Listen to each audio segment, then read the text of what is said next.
Il était une fois, dans une petite ville, vivait un jeune homme nommé Alex. Alex était un penseur profond et passionné par les idées. Il avait toujours été encouragé à exprimer sa pensée librement par ses parents, qui étaient eux-mêmes des adeptes de la philosophie.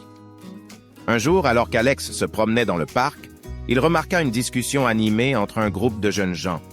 Curieux, il s'approcha pour écouter. Les jeunes semblaient partager des idées étroites et rejetaient tout ce qui était différent de leurs propres convictions. Intrigué et troublé par cette mentalité étroite, Alex décida d'intervenir. Il se rapprocha du groupe et dit « Penser, c'est dire non ». Les jeunes furent perplexes et demandèrent des explications. Alex commença à raconter une histoire pour illustrer sa leçon. Il était une fois un royaume où tous les habitants étaient gouvernés par un roi autoritaire.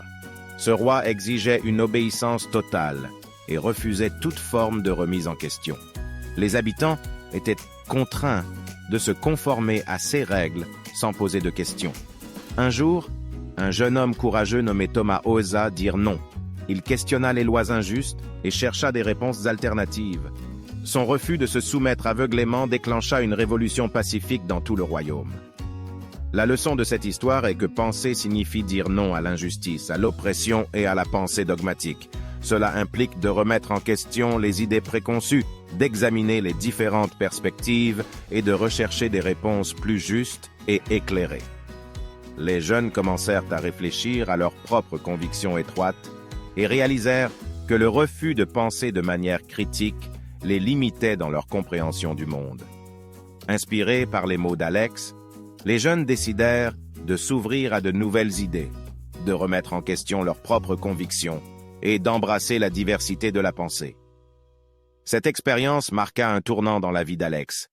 Il comprit que penser signifiait dire non aux idées étroites, à l'intolérance et à l'oppression. Il se promit de continuer à encourager les autres à penser de manière indépendante, à défendre la justice et à remettre en question les idées préconçues.